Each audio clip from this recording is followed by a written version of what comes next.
All right, so we are going to continue on today. We're talking about insurances. We're going to talk about Medicaid because that's what they've had y'all filling out the 1,500 forms for. Um, so Medicaid at one point in time was my specialty. It was the first insurance I learned, and for a few years, it was the only insurance I worked for years at a time. So I have a special love-hate relationship with it. I have not only worked it professionally, I've also been a Medicaid recipient. So I've been on both sides of the scale when it comes to Medicaid. I've had to be the patient dealing with those benefits, and I've had to be the biller dealing with those benefits. And they're kind of a special case. They're kind of a special case. So thing one, let's go ahead and do some quick announcements right quick. Nothing crazy going on in class other than the module ending today. So please finish up in module 163 today.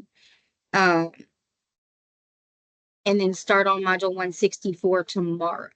Okay.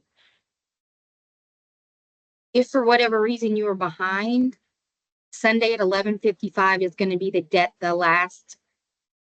cutoff point for module 163. Okay. Uh, unless you finish the program yesterday, like Michelle and Layla here, then I've already turned in your grade.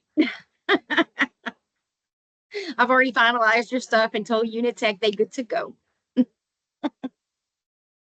So, um, module change, no holidays coming up directly. We are going to have graduation in about a month in November on the 7th. Um, was there something else? I feel like there was NCCT prep still going on Tuesdays. That was it. All right. So what I want to do today with y'all, we're going to talk real briefly about Medicaid. And just like Medicare, they run, they're both kind of run by CMS, right? The Center for Medicare and Medicaid Services. So what I'm going to do, I'm going to hop on to, because this is what y'all are going to do. If y'all work Medicaid or Medicare, anything, this is what you're going to end up looking at in your job every day. Okay. Because I'll tell you right now, when I worked Medicaid, now I am going to cms.gov. Y'all have heard me mention that website over and over again. Um, I signed into this website every single day, and I called Medicaid every single day. Okay. I spent hours and hours on the phone with them trying to figure out claims. Because, like I said, when I first took over that account, that first account, it was a charity clinic. Most everybody had Medicaid, and a year it had been open a year, and nobody had worked any of the claims. Okay, so there was hundreds and hundreds and hundreds of Medicaid claims that I had to clear up and figure out. And some of them, the timely filing for Medicaid, just like with Medicare, is 1 year. You got 12 months to get it filed. If it doesn't get filed in that time, you're stuck like Chuck. Okay. It's not getting paid. They're not even going to look at it if the data service is over a year old. All right. So, what I'm going to do, remember when we talked about Medicare, we kind of explored that tab a little bit. So, Medicaid and CHIP. And CHIP is the children's something, something, something. It's the children's program that goes along with Medicaid, right? So, every office, every provider that is set up with Medicare and Medicaid, they're going to have, or there's certain information you're going to need to know when you're working Medicaid and Medicare claims. And actually any claims, you're going to have to know this information. But in particular, Medicaid and Medicare are big on the NPI and the tax ID of whatever provider you're working for. Okay. And they will give you that information when you go to work. That's some of the basic information. Whatever logins you need, they should be giving those to you or telling you, okay, you're going to have to create your login for this, and they should be able to give you a website and you go create your login.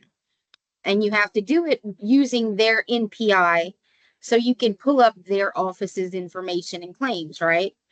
So knowing the NPI and the tax ID number for the office and the providers that you're working for is vital information. That's stuff you're going to find out on day one of your new job. Okay. But so if you're working Medicare and Medicaid, you're going to need to find out if patients are eligible.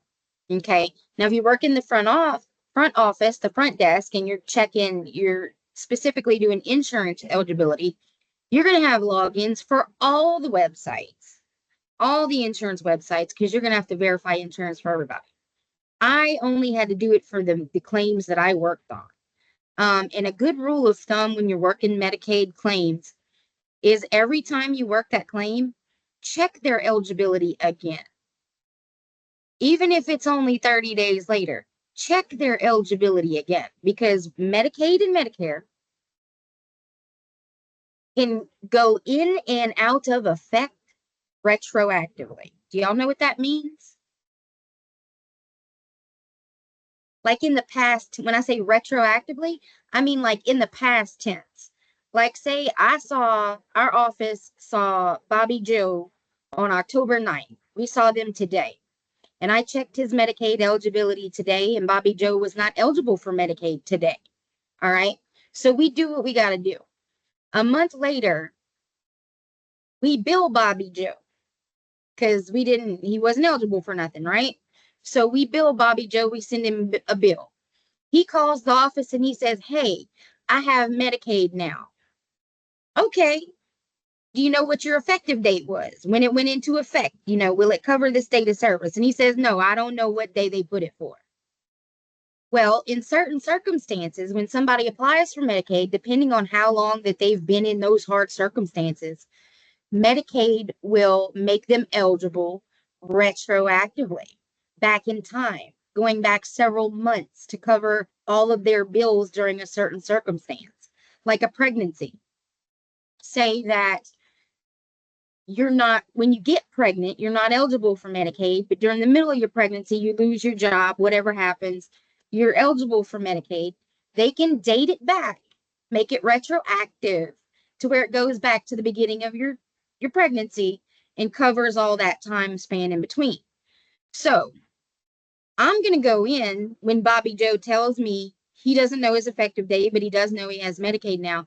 And I'm going to go in and I'm going to check that eligibility again and see if his date is covered by my data. If our data service is covered under his effective date, if it's after that effective date. And if it is after that effective date and we're within that year, we can file that to Medicaid and get that claim paid. Okay. So they will make it effective like that, but they will also turn it off like that too. They could come to the doctor on 10/9 and me check their benefits that day and it say eligible. And in 30 days, I go to work the claim and Medicaid tells me, "Oh, they weren't covered for that day."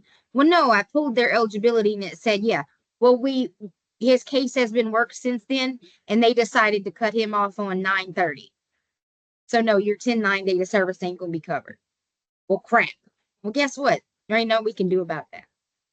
That's just one of the cons of dealing with government programs. And that's why some doctors don't deal with government programs at all. Certain specialties, orthopedic surgeons, a lot of the time, they're not dealing with Medicaid. They ain't even about to fuss with Medicaid. They don't care if you got it. If that's all you got, you're going to be a cash pay patient. They don't accept it. Okay. That's not everybody, y'all. There are surgeons that do accept it. There are people on Medicaid who can go to find a surgeon and have procedures done if they need to. And most doctors do have some kind of, if they're not in contract with Medicaid or Medicare, they've signed something saying that they'll take on their patients, but they're not accepting the fee schedule or something like that. You remember how we talked about they could be signed up under different Blue Cross plans and not with other ones? It's kind of the same with Medicaid, Medicare. Maybe they want to do Medicare patients, but not Medicaid. They can do that.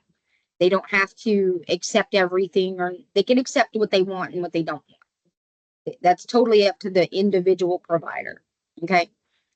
But so Medicaid.gov is where you would go and sign in every single day to find out Medicaid eligibility. All right. So you'll see they have some options: enrollment and operation snapshot, renew your coverage, resources for states, Medicaid, Medicaid state plan amendments, access to care. Somewhere in here will be enrollment eligibility or eligibility something. Like I said, it's been a while since I've been in here. Let's see, eligibility policy, managed care, enrollment strategies, access to care. Somewhere in here, disaster response. Eligibility, enrollment, and renewal tools and resources. That's a good one. They have some different webinars and stuff where you guys can learn some stuff about the programs. Medicaid and CHIP program portal. That, yeah. Eligibility and administration SAP implementation guide. Medicaid data collection tool, MDCT portal. I think that might be it. Data systems. But regardless of whether I can find the exact place where it is here today, your office will have it bookmarked where they check it all the time. Okay. But let's say I'm working at an office and I get this bill, Medicaid paid on the claim, but they paid like a couple of dollars. Like I feel like that is not right. All right. So what I want to do is I want to verify what they paid for that service. I'm going to take that CPT code that I billed to them that they paid on, and I'm going to look on their fee schedule. So one of the great things, and I got to the point, y'all, where I had the latest edition of the fee schedule. Well, at one point I had 3 years worth of Medicaid fee schedules downloaded to my desktop of my computer, where I could just double click into it and open it up and see what I needed to see. But if you're new and you don't have that and you need to find out some information, you think something might be hinky, you can go up here to this search and say, I want the 2025 fee schedule. It'll probably bring me up a list of different things to go through. And it probably would have helped if I would have said Louisiana fee schedule. Let's try that. LOUISIANA, Louisiana fee schedule. It'll bring up some different stuff.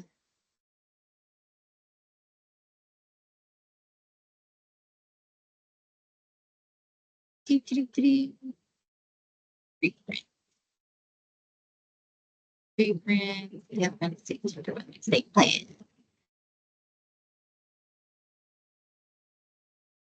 But it should bring you up.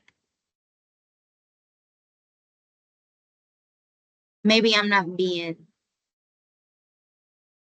exact enough. Or oh, I bet I need to be on the Louisiana Medicaid site. Let's try this.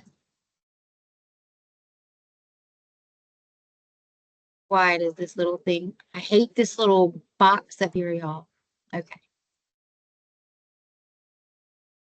So let's try this. I want to say for, let's just search it like this. 2025 Louisiana Medicaid fee schedule. LAMedicaid.com. There we go. This looks more familiar. Louisiana Department of Health and Hospitals. Here we go. This is the site where you would go to check, see the provider tools right there? Portal enrollment status. Fraud and abuse. Provider locator. Provider login. Provider manuals. Provider update. And it keep remittance advice. If you need to remember, EOBs and remittance advice are kind of the same thing. When we're researching, we're going to be looking for remittance advices from Medicare and Medicaid. They usually don't call them EOBs. Your governments Call them RAs, remittance advices. All right. So you've got all that training and policy updates, claims and billing information. But see, fee index.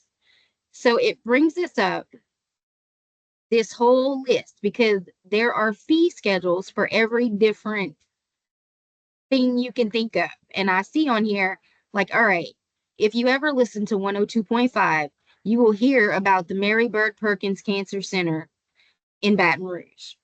They advertise it on the radio all the time.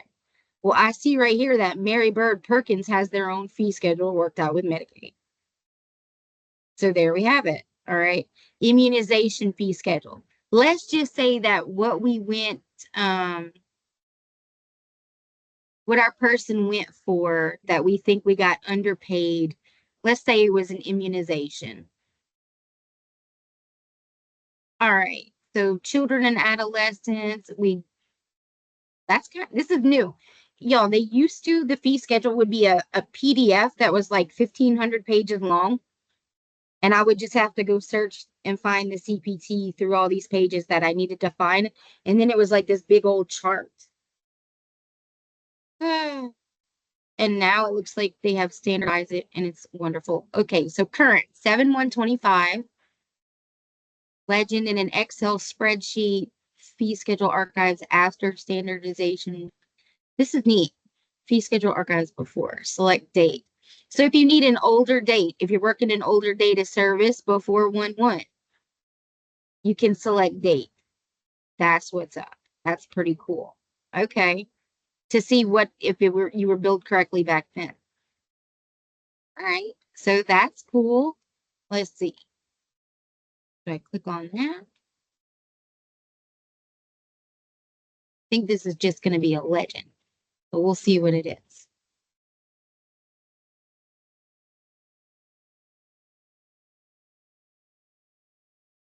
Yeah. That's the legend for for the spreadsheet.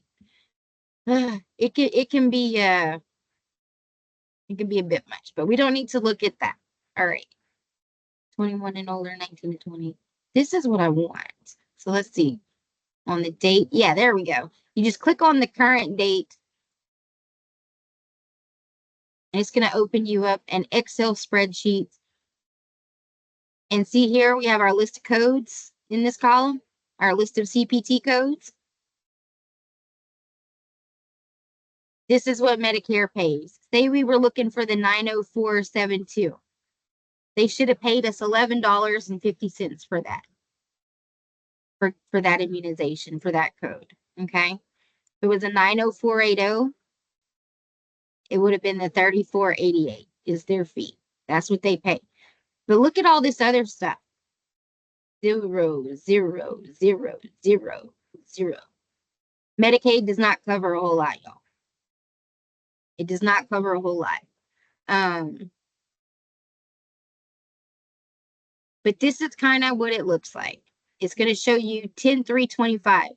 You remember how I was telling y'all, like, it's in October when we always get the new fee schedules and new updates and if there's a new CPT version, like right now we're in ICD-10. Next year, or no, I heard about it this month if it came out this month. We're going to be coming out with ICD-11 soon. So, but this is kind of how it lays out. You'll see what it is. They give you the description, and then you have your fee and all that. And you just look and make sure that, okay, it is what it is. I got what I was supposed to get. But that's why it says 10/3/25, because they revise everything. They update everything October. That's when all the new releases get let loose. All right, so I'm going to close that. So y'all got to see what a fee schedule looks like. That's wonderful. And they look like that for Medicaid and usually for any of the other ones too. It kind of surprises me. Like I said, it used to be a PDF. It surprises me that they've changed it to an Excel spreadsheet. because you could manipulate that if you knew how, but doesn't matter. They know what their price is, so I guess they feel safe putting it in that kind of spreadsheet. But so yeah, lamedicaid.com is the one that y'all will use a lot. But like I said, cms.gov and all that, you still have to know those because those are the federal backing for all of the different states of Medicaid all come from cms.gov, all the rules and all that. So, all right. And the only other major point I want to make sure y'all remember about Medicaid is that it is always going to be the secondary insurance if they have another type of coverage. It will always be the last thing you file for them. And hopefully Medicaid has gotten better about coordinating benefits than they were 5 years ago when I was trying to coordinate my daughter's, because they never would update her file. So hopefully they've gotten that process has gotten a little more streamlined in the last few years, and y'all don't have the same issues that I had.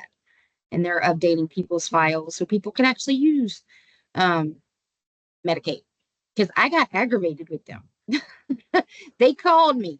They made the mistake of calling me after I had called them 3 times to update my file and were like, your daughter's behind on a wellness visit. And I'm like, no, actually, she isn't. She saw her provider, 2 months ago. And they were like, well, we don't have it in our records. I was like, that's because it didn't get filed to you. And she was like, well, why not? And I said, because I called y'all 3 times to update her file and you never would. So the provider will not file it to you. So you might as well go on and cancel the fact that she even has Medicaid because you're doing me no good. Because I can't use it because you won't update the file. So why are you calling me here today? I got ugly because it was a frustrating situation for me. It really was. So, any questions about Medicaid or anything else? Again, Michelle, Layla, congratulations. Taylor, you're next. Like 2-3 weeks to go. Thank you. Y'all, in another month. I am like going over like for the medical system, like the little like things that I can go in and study. I did find a very good person on like, I think she's on YouTube, and like she go over a few questions that's like on the NCCT exam. Awesome. And she doing amazing. Awesome. I think her name is like Diane. Diane. She's not the Contempo coding girl, huh? I don't think so. There's a girl that I don't know if she still does it, but a couple years ago, and I post her videos here and there. Her YouTube channel is Contempo Coding. And man, she always had the latest and most up-to-date information, but she doesn't study for NCCT. She studies for a different exam. I think maybe for the CPC or the AAPC, maybe one of those. She doesn't go over our particular one, but if you ever need to know how to code something or you get stumped on something, check out her playlist and see if she's got a fix for it, because the girl is good. The girl is good. Really good. But great question. Great. All right. Anything else before I let y'all go today? No? All right, folks. Well, y'all have a good afternoon. Michelle, Layla, it has been a pleasure teaching y'all. And hopefully I will see y'all at graduation. Yes, ma'am. All right. Have a good weekend. You too. Bye. Bye.